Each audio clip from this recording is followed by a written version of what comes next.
Hai, perkenalkan nama saya Irma Ariesta, mahasiswa aktif Universitas Bunda Mulia, Alam Sutra, jurusan Hospitality dan Pariwisata tahun 2019. Nomor induk mahasiswa saya 19190225. Di video ini saya akan menjelaskan tentang makanan khas Bali, yaitu bebek bengil. Bali adalah sebuah provinsi di Indonesia yang ibu kota provinsinya bernama Denpasar. Bali merupakan salah satu kepulauan di Nusa Tenggara. Secara geografis, Bali terletak di antara Pulau Jawa dan Pulau Lombok dengan mayoritas penduduknya adalah beragama Hindu. Di dunia, Bali terkenal sebagai tujuan pariwisata dengan keunikan berbagai hasil seni dan budayanya. Bali juga dikenal dengan julukan Pulau Dewata atau Pulau Seribu Pura. Selain dikenal dengan keunikan seni budaya dan pariwisatanya, Bali juga dikenal dengan makanan khasnya. Masakan Bali adalah masakan tradisional masyarakat Bali dari Pulau Bali. Masakan Bali adalah salah satu masakan yang paling kompleks di dunia, menggunakan variasi yang luar biasa dari rempah-rempah dicampur dengan sayuran segar, daging, dan ikan. Masakan ini merupakan bagian dari masakan Indonesia. Hal ini menunjukkan tradisi asli serta pengaruh dari masakan daerah Indonesia lainnya, Tiongkok, dan India. Salah satu makanan yang terkenal di Bali yaitu bebek bengil. Bebek bengil ini sangat terkenal di daerah Ubud, Bali. Dalam bahasa Bali, bengil berarti kotor. Konon, suatu pagi setelah turun hujan, saat restoran selesai dibangun pada tahun 1990 dan hendak dibuka, sekawanan bebek dari sawah masuk ke restoran. Kejadian ini sisakan jejak kaki berlumpur di seluruh ruangan. Dari kejadian tak disangka ini, sang pemilik menganggap bebek-bebek tersebut sebagai tamu pertamanya. Alhasil, ia lantas memilih bebek bengil sebagai nama restoran itu. Bebek yang digunakan adalah bebek kampung, bukan bebek hasil ternak. Setelah bebek utuh, dibelah menjadi dua dan dibersihkan. Dagingnya direbus bersama bumbu rempah selama kurang lebih 3 jam. Berikutnya digoreng kering hingga hasilkan sajian bebek goreng renyah dan gurih. Bebek bengil dihidangkan bersama sepiring urap kacang panjang dan toge plus bubuk parutan kelapa. Bebek ini juga hadir dengan sambal, yaitu sambal matah, sambal goreng cabai atau sambal merah.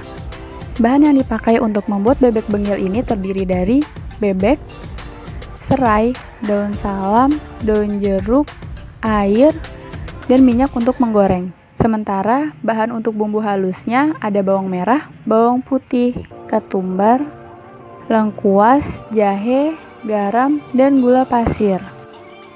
Pada masakan bebek bengil terdiri dari bumbu dan rempah. Bumbu yang terdapat pada bebek bengil sendiri ada bawang merah, bawang putih, gula, dan garam. Karakteristik dari bawang merah atau shallot yaitu berbentuk seperti rumput, memiliki batang yang pendek serta berakar serabut. Pada bagian daun tergolong panjang dan berongga seperti pipa. Bawang merah adalah sejenis tanaman yang menjadi bumbu berbagai masakan Asia Tenggara dan dunia.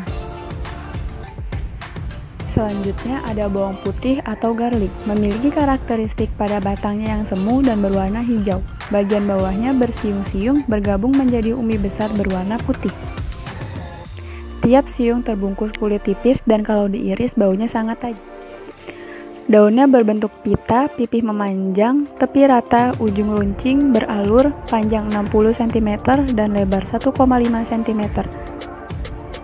Berakar serabut dan bunganya berwarna putih, bertangkai panjang dan bentuknya payung. Sedangkan rempah yang ada pada bebek bengil ada serai, daun salam, daun jeruk, ketumbar, lengkuas, dan jahe. Serai atau sereh adalah tumbuhan anggota suku rumput-rumputan yang dimanfaatkan sebagai bumbu dapur untuk mengharumkan makanan. Serai biasanya digunakan dalam pepes dan gulai.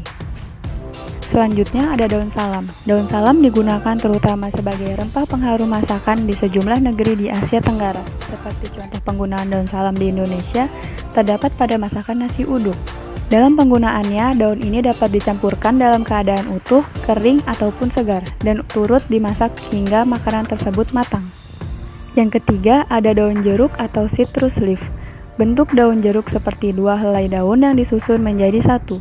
Daun jeruk purut berukuran kecil dengan tangkai daun yang sebagian besar melebar berupa anak daun. Bentuk bervariasi, ada yang terlihat seperti bulat telur dan juga ada yang cenderung lonjong. Pangkalnya bundar dan tumpul tetapi tak jarang pula yang terlihat runcing. Tepi daun jeruk purut bergerigi. Panjang daun berkisar antara 8 cm sampai 15 cm.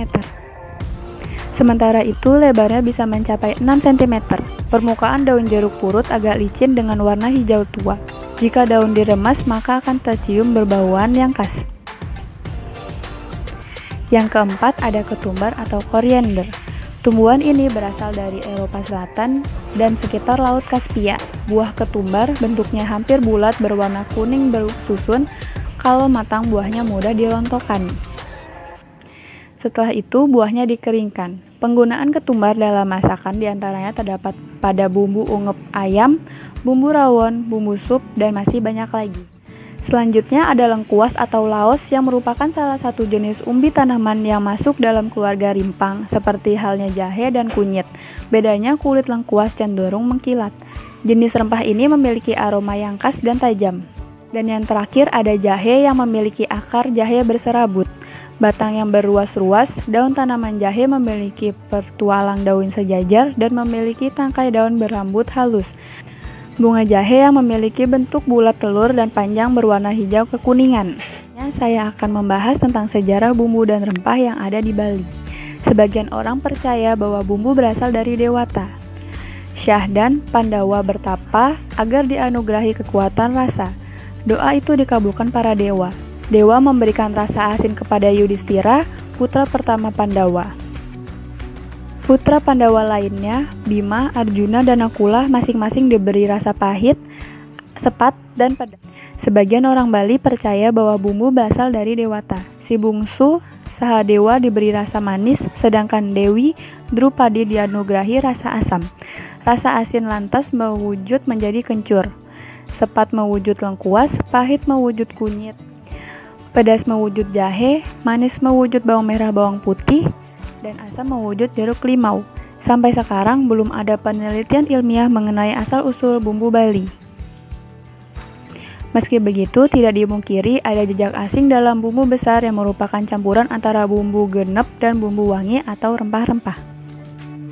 Bahan-bahan bumbu seperti cabai, bawang merah, bawang putih, lengkuas, kencur, kunyit, jahe, kemiri, ketumbar, kapulaga, jeruk, dan kelapa tersedia di Bali. Bahkan, prasasti Batur Pura Abang A menyebutkan tanaman-tanaman itu telah dibudidayakan pada masa pemerintahan Raja-Raja Bali kuno abad ke-9 sebagai bahan obat dan makanan.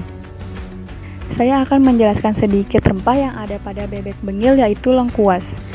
Lengkuas adalah tanaman asli Asia Tenggara. Pusat budidaya aslinya selama perdagangan rempah-rempah adalah di Jawa.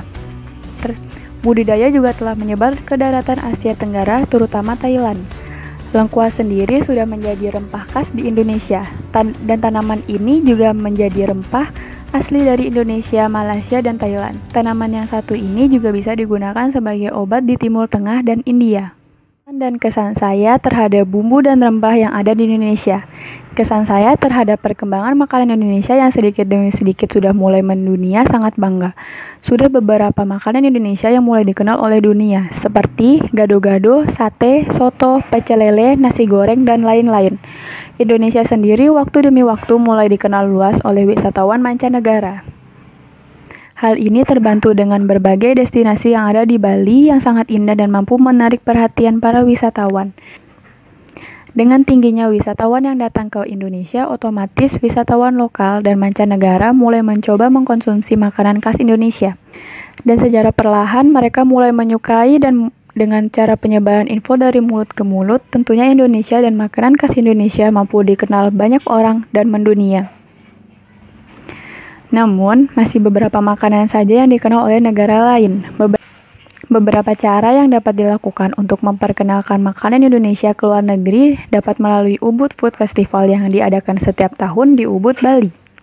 Pengenalan ini sebaiknya dimulai dari bahan yang digunakan. Dengan penggunaan bahan yang berkualitas, mampu menghasilkan makanan yang berkualitas pula. Dan pengenalan ini harus didasarkan dengan kerjasama antara pemerintah Indonesia, para chef Indonesia, dan masyarakat Indonesia. Hal ini dapat membantu sedikit demi sedikit untuk memperkenalkan makanan Indonesia lebih jauh lagi. Sekian sedikit informasi yang saya perkenalkan mengenai bebek bengil, rempah bumbu yang ada di Bali, dan sejarahnya, dan kesan pesan saya terhadap bumbu dan rempah yang ada di Indonesia. Dan semoga kalian menyukai video ini. Jangan lupa untuk like dan komen di bawah ini ya. Terima kasih.